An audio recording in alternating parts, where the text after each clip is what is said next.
Jack asked me if there's any way to create a memory palace on the fly. And I spent a lot of time thinking about it and trying to figure it out. Because Jack gave some great ideas on what he's trying to do in order to create a palace on the fly.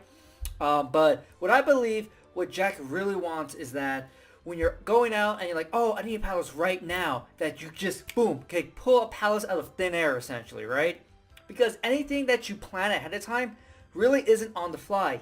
Even if it's like the most basic mini palace, like using your car, right? Because you can have your hood, windshield, steering wheel, backseat, trunk, and so on, right? But you thought of that before you actually needed it.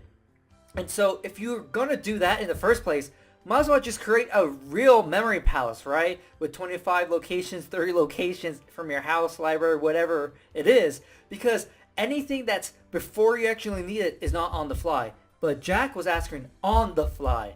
So what Jack first said was he uses people's bodies, right? Which makes sense because everyone has a body. So you could use the different body parts as locations. Well, here's the thing. Say if you have 3 people and you put a location or you put an image on someone's arm, guess what? You have 6 arms, right? Everybody has 2 arms. So we have 3 people, you have 6 arms. And so you might start getting confused about, okay, would this image belong to whose arm? And so that's the issue you run into trying to use people's bodies as locations. You know, people have the same body parts for the most part, right? And so it's really easy to kind of mix them up. And so that could work in like a rare situation, but you know, if you have 5 people you meet all at once and you use all their body parts, you're going to be using the same body parts and you're going to get very confused. Then Jack was saying, okay, what if you use the surroundings? So that works, but it kind of depends on how you're using the surrounding to create a palace, okay? Because there's a specific way that you need to use your surroundings in order to get a palace that you could use and that will be effective. So say, for example, you meet somebody in this kitchen and you use all the different items in this kitchen. You use the sink, the stove, the refrigerator, this counter, the microwave. So you use all the different items in the kitchen as locations and you place different images representing information about that person on all these different items. So that would work, right, if you had 1 person. But what if you had 2, 3, 4 people that you met in the kitchen? Well, you don't want to place another set of images on the sink, on the oven, on the refrigerator, right? Because then the images are going to start getting mixed together. You're like, wait, which image belonged to who? Kind of like the body part, right? So you don't want to place all these images on the same locations that have images already. So what you have to do is something like this. So say that you're going to a party or something, and let me just kind of demonstrate what would happen. So you're going in. I know this is the doorway, but it's a hallway. It works. So you're going in. Boom. So you walk into the party, and the first thing you need to do is look at the surroundings and create a palace before you go out and meet anyone. Okay? So you're like, okay, oh, okay, I can see stuff. All right. I see what this house is working with. And so you start creating the palace. You're like, okay, that's going to be number 1, bench number 2, TV stand area 3, fireplace 4, maybe the couch will be 5, and so on. So you create the palace before you start needing it at all. Because once you have the palace, then you're good. Because Jack was going to, or what he mentioned was, he was using this for remembering telephone numbers. And so once you have your palace ahead of time and you go in and want to memorize everyone's number, like, okay, location 1. So this is going to be Bob, right? This is going to be Bob's location. And anything that relates to Bob, I'm going to place there.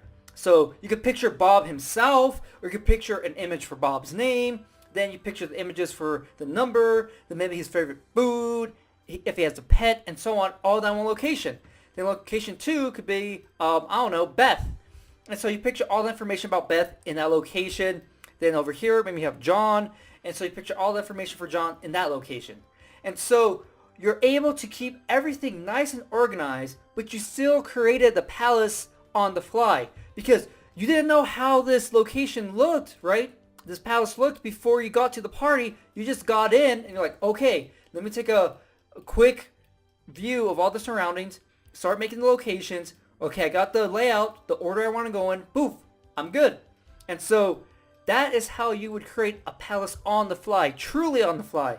Because anything that you have before you come through that door, you know, it's not really on the fly. If you have a palace you already have in mind, like, okay, I'm going to use this palace at my friend's house when I go to this party, that's not on the fly. But I'm not saying you can't do that. I recommend having a palace before you actually need it instead of creating it on the fly. But this video was about how to create a palace on the fly just in case you do need it. So hopefully, Jack, this kind of gives you an idea, kind of point out some different points about what you said in the comment that you left me. Because I really thought hard about this concept. I was like, man, there has to be some way to make it on the fly. And I thought like, oh, even the car, you know, that's kind of on the fly because you kind of, maybe you just realize, oh crap, I need something to store all the information from all these different people. And you're in your car, like, I'll use my car, but that's ahead of time, right? That's not at the moment you need it. And so the best thing I came up with was what you already said, no, use the surroundings. But I'm not sure if you took it one step and kind of made the palace right away before you actually started learning information about different people, like their phone number, name, whatever it may be. This is something I did all the time when I went to go do speeches, and I would like quickly scan the whole room, like, okay, location 1, 2, da da da. I'll make all the locations because I like to do a demonstration where I have the people, the audience, right, memorize a list of words so they can see it works for them. And so I went in right away, boom, created a palace that I know I was going to use for the people to visualize because they're like, that's location number 1, right? Location number 2 is this. We're going to picture this and move on. And so that's something I got good at. And that's probably the best I could get for creating a palace on the fly because I thought of so many different ways. You know, the body parts, like, that doesn't work. There's other methods you could use that don't require a memory palace that are on the fly, I guess. But when it comes to a memory palace on the fly, what I just explained to you is the best I could come up with, which you kind of already mentioned.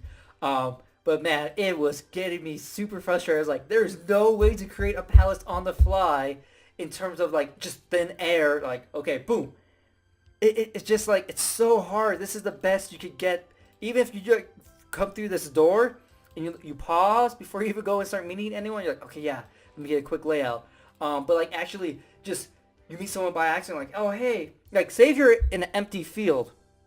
You're in a completely empty field and you meet somebody. Oh, to do creating a palace then is going to be pretty impossible because there's nothing to really attach anything to. I'm talking about like an empty field. There's just dirt. You know, there's no palace or items around him, right? There's no surrounding. The only surrounding is flat ground with dirt. And so, so I thought hard about this, trying to figure it out. And this is the best way I came up with to create a memory palace on the fly. So hopefully, Jack, this answered your question, gave you some more insight, ideas.